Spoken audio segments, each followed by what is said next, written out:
welcome to this Law Society Practice Information session, Technology, AI and the Future of Ethics for Lawyers. It's a privilege to be joined today by Jennifer O'Sullivan, member of the Guidance and Ethics Committee of the Law Society of Ireland.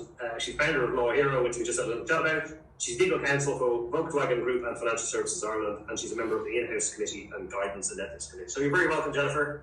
Thanks, Justin. And everybody on your call, you're very welcome. We'll take questions on the chat probably at the end because we've a lot to get through. So over to you. Thank you. Thanks very much for the introduction, Justin, and hi to everybody watching online. I appreciate you joining us on your lunchtime on this Wednesday afternoon. So we're going to cut straight into it because we only have 25 minutes and I know this is just a really interesting topic for everybody. So the first thing I really wanted to do before we dive into this topic is kind of get a sense check from the room as to your knowledge or use of ChatGPT in particular. So there's a barcode or a QR code on the screen right now. You just take out your mobile phone and you scan it and you just answer the poll, which I'm going to bring up right now.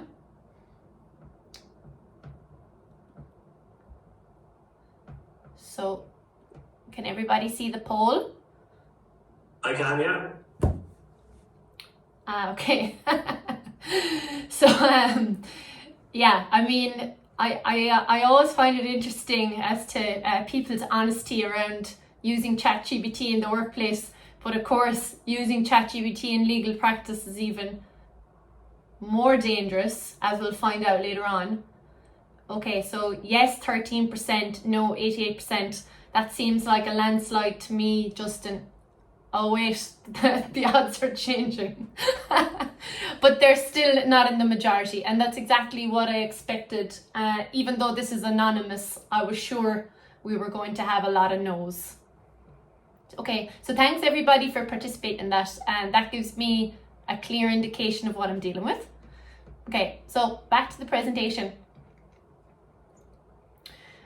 Okay, so you may all remember where you were in January when you first heard about ChatGPT. I remember I was in a bar in Dublin and I spent probably the next 6 hours playing with it and tinkering with it because I found it absolutely fascinating in terms of what it was able to do.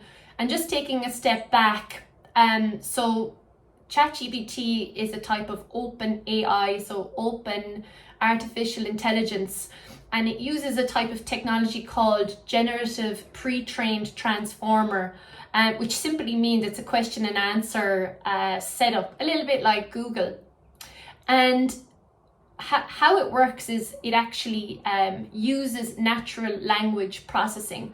So right now when you're listening to me talk, because you've been on this planet for such a long time and because you're so used to listening to people speaking, you'll be able to guess in a natural flow of what I'm saying, what the next word is.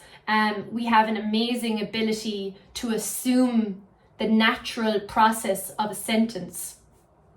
And this is a shortcut that we use to conserve our energy. Otherwise, the whole time we'd have to listen intently to every single word people said. But this is actually what ChatGPT does. It listens intently and it observes intently to everything we're doing. And it gets its information from feeding into it. So there's a term in technology called garbage in, garbage out. So the more useful, practical, real life questions we ask ChatGPT, the more intelligent it becomes, and hence the words artificial intelligence. So when any new technology comes, lawyers are always the first ones to go, oh, I'm not going to be replaced by a robot, or and then behind closed doors people start asking each other, do you think the robots are going to take my job? And people start reading up on it, trying to find a way to outsmart the robots, and everybody starts thinking of ways to get ahead. And I suppose from my perspective and from everything I've read, and I'm a big fan of Richard Susskind, for example, from my opinion, I think any of these AI tools will become a trusted companion rather than a replacement of human expertise. And interestingly enough, Mason, Hayes and Curran this year did a survey of lawyers, and they also found that most people's perception of AI tools in legal services will be a tool rather than a replacement of human expertise. So I just want to say another few things as well around ChatGPT.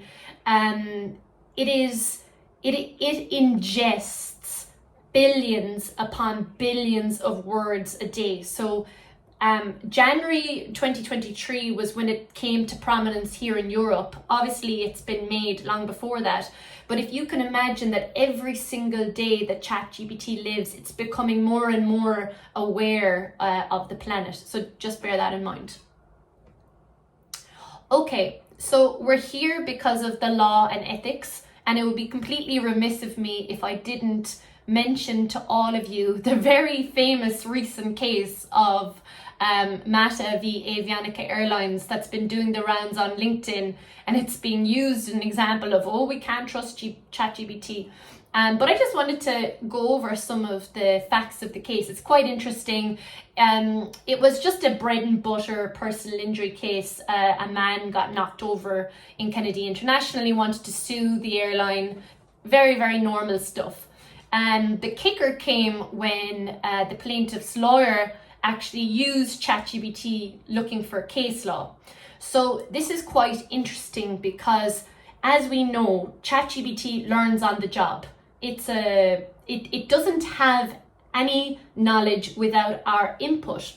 So for example, in this case, if there was no personal injury case law in ChatGPT's memory, it's going to make it up. And that's exactly what happened here.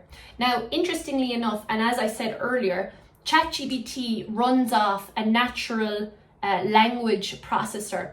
So ChatGPT found in its memory something that was similar to these cases and actually made up names, made up facts in order to satisfy the user's question. So, you know, it's a very obedient tool, albeit incorrect. And I put some of the quotes from the affidavit from the lawyer who used ChatGPT, and he said, a source that revealed itself to be unreliable, and he was aware that the content could be false. And in his defense, he actually showed some of the chat he used, which is Varghese a real case? And ChatGPT said, yes, it is a real case. So the first ethical consideration when it comes to ChatGPT is it has a big problem with provenance, which is the origin of sources. It does not have a reliable source checker, which is something all of us need to be very aware of when we're citing case law, or even if we use this tool in litigation. So following on from this, and I just wanted to touch on this to give our talk a little bit of context.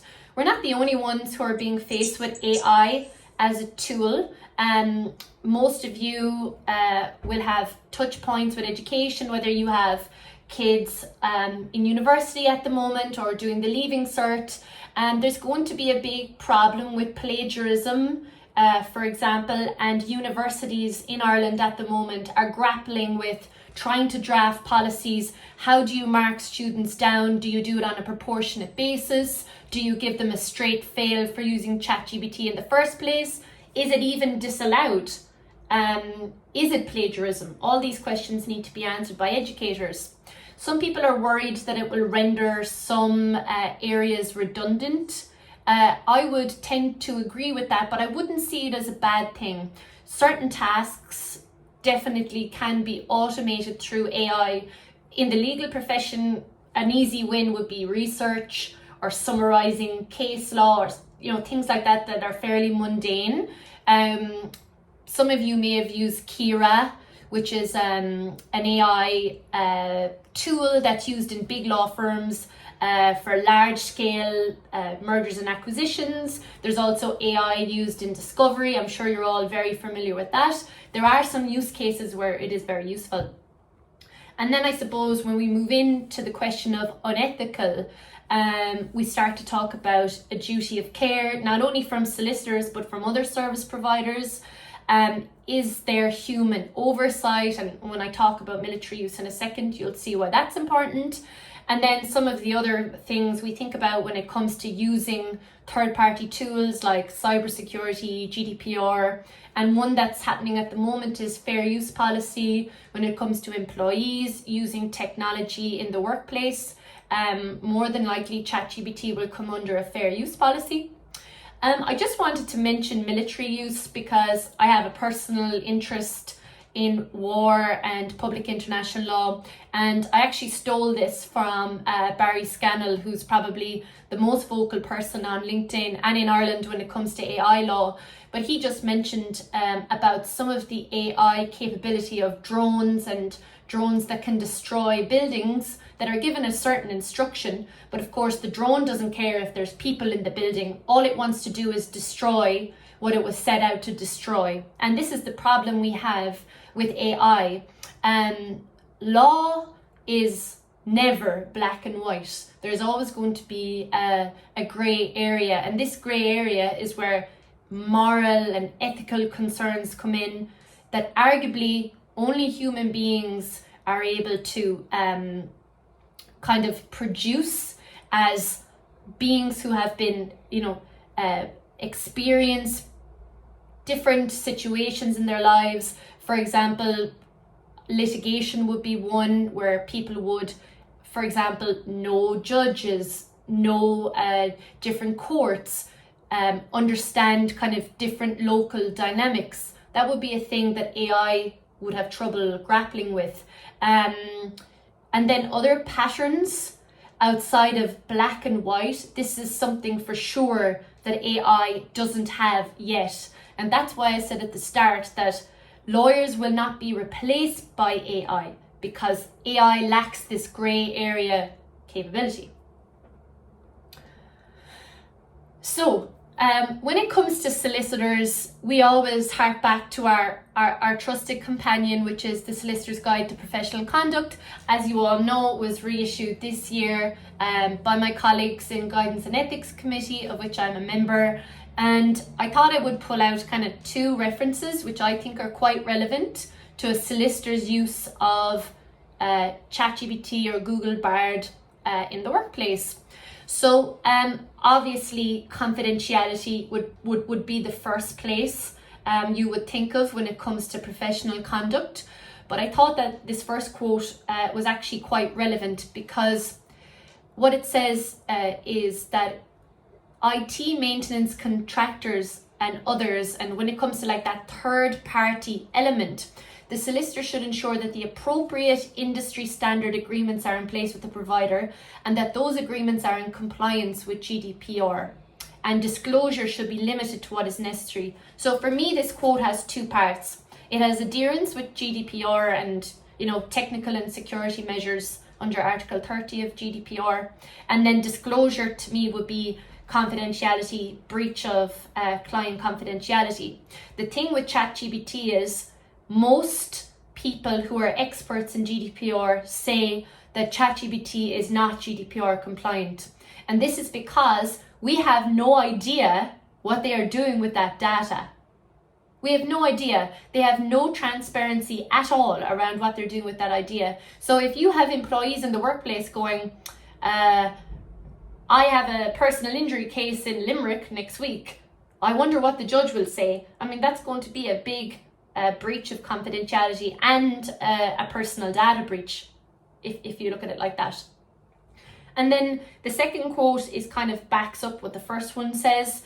And it also says is recommend that firm owners should ensure an appropriate level of security, both physical and cyber, to mitigate the risk of loss to clients' monies and assets. So the guide is very, very clear that although it doesn't say you may not use ChatGPT in the workplace, there are sufficient guidelines and standards there around GDPR and confidentiality that you have to adhere to.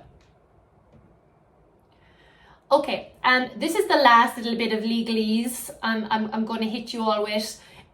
So if any of you are kind of nerds like me and have been following the Draft Artificial Intelligence Act, Again, I would say for me, the person I look to the most is Barry Scannell, William Fry. He to me is the best at disseminating information around this proposal. But I think it's quite interesting that in the last few weeks, some of the prohibited practices that were in the proposal at the very start of its drafting have now been removed. And you'll see the ones I've crossed out, which is predictive polling, emotion recognition, and scraping the internet for scraping for CCTV or social media. I think that's really interesting that the Commission, the Parliament, they've removed those. And I think what's also very interesting is that the real-time biometric data AI now has caveats. And this is because, of course, local police agencies and courts want the ability to protect victims, to prevent crime, and they also want to have a certain level of autonomy from a member state perspective. Because remember, in the EU, criminal law is a member state mandate rather than an EU mandate. So you will have certain jurisdictions in the EU who have a much more heavy-handed approach towards crime and crime prevention than we do. But then again, we may also go in that direction. So I find that very, very interesting. I also find very, very interesting that emotion recognition is not considered a prohibited practice anymore. Now, some people argue that the manipulation or deceptive techniques part will cover emotional recognition, but I reckon that was taken out for a reason. And it's not to be, scaremongering, but I think if you're any crime detection agency or you're some kind of, Interpol, the more AI capability you have, the better. And of course, you can always say it's for the greater good, it's for the good of citizens, it's for crime prevention. But I would ask, is it necessary? Is it proportionate? This is always the yardsticks we have to measure law by. And I just find it interesting that that's the way the law is moving towards. They've gotten a lot more allowances now than they did at the start. Anyway, on that note, that is my nutshell. I really want to have some chat with whoever's on the call. If anybody has questions or wants to talk about it, I left sufficient time, I hope, to do that. Well, thanks very much, Jennifer. If anyone would like to ask a chat, we'll raise a hand, or we'll allow you to speak if you wish, or ask it on the chat. I suppose from my own perspective is that there's huge opportunities in AI for legal firms around maybe removing some of the more repetitive tasks at heart. And one of the ones that come to mind is the chatbot and Dermot's tools that are being developed at the moment. And there are some queries or questions around cybersecurity, data protection, GDPR, and then if the bot itself answers incorrectly. So there's kind of three questions in there. What's your view on GDPR, the current legislation, and the bot itself giving incorrect information? Who's liable?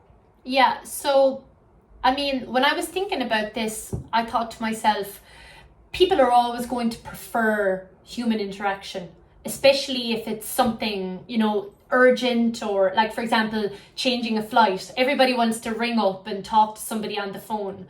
People are quite reluctant. So actually, what I have found in my own practice is the uptake on chatbots isn't great, first of all.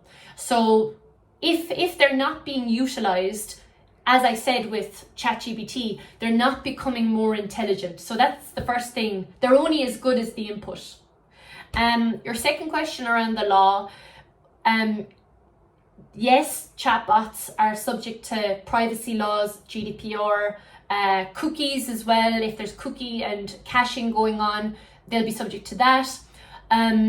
They're also subject to cybersecurity because of potential data breaches. Like, for example, if you are on a chatbot with an insurance company and you're putting in all your personal details, your personal data, your name, address, PPS number, all of that, of course, it becomes a cesspit when it comes to personal data because you're inputting all of that. And then I would say the final bit when it comes to chatbots and who's liable, and I was thinking about this as well. You're always going to have a third-party provider who supplies you the license for the chatbot. So I was talking to a colleague yesterday around the provisions of those licenses. You're starting to see AI and kind of liability around AI coming into your IPIT clauses. And people, we haven't had that before, that's new. But I was also reminded that AI is also covered by GDPR already, a little bit. Not as much as the AI regulation will, but there is fairly substantial law there at the moment for those kind of things.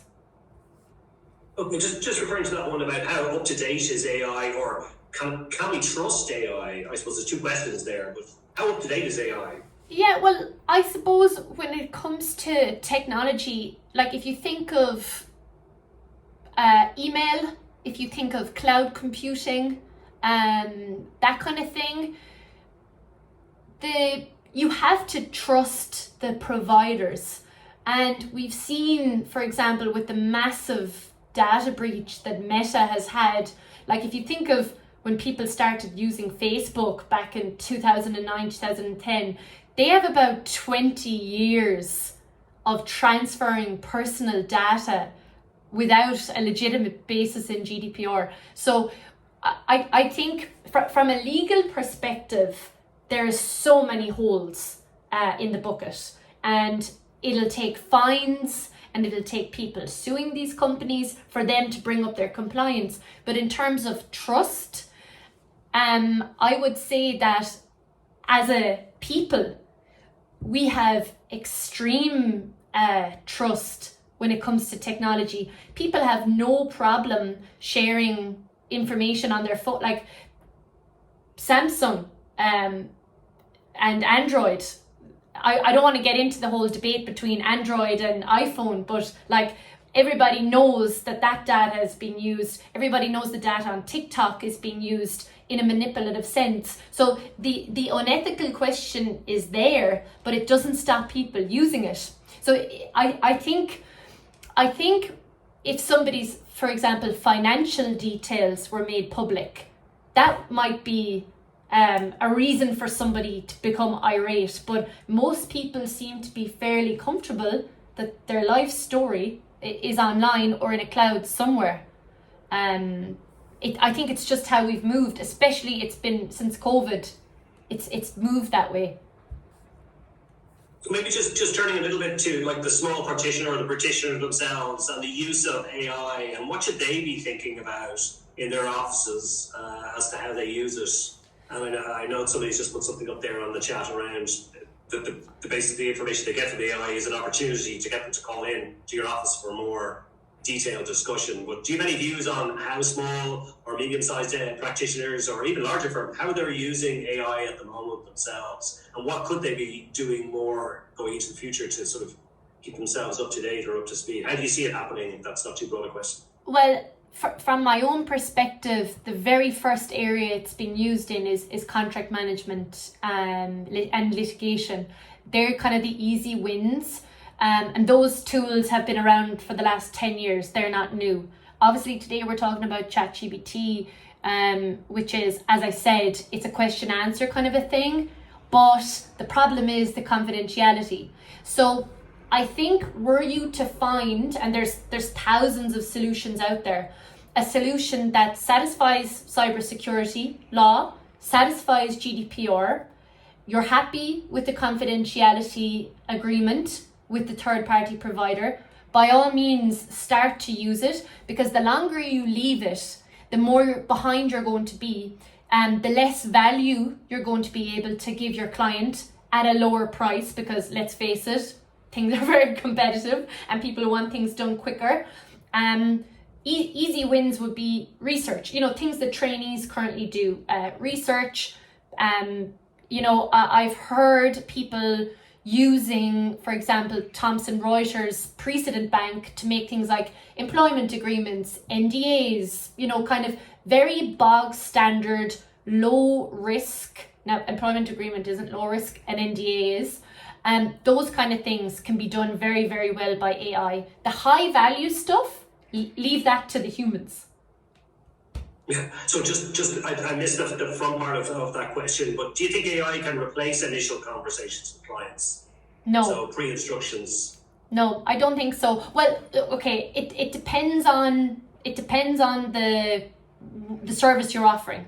So say, for example, if it's probate, I mean, those, and if it's wills and those kind of things, those are very personal, intimate details that a lot of people would not be comfortable sharing with an AI tool. For the moment, like, who's to say that my generation won't be creating our own wills online via chatbot? It just depends on your level of comfort with technology, and that's also a generational question. So that's how I would approach it. But I would say for the generic commercial stuff, there's no need to have so many people there, because at the end of the day, the client's not going to pay for people when AI can do it quicker. So then is it then just basically a fancy FAQ, like list of questions and answers? It's just a more real-time way of getting done. We know what the question is, or we know what the answers are, we can deliver it. We're just waiting for the right question to deliver that answer. And that's exactly a really good point. And I predict that the skill will come from being able to ask the AI the right question. That's where the skill of the modern lawyer will come in. And like I've played around with ChatGPT myself. Like, I've asked it, how do you motivate the business to become more compliant? And it gave me a very generic answer that was not helpful. But of course, if I asked it something more specific, it would have been more helpful. But that's on me. So the more specific the query is now, the better the answer. And as I said, that's why I said garbage in, garbage out.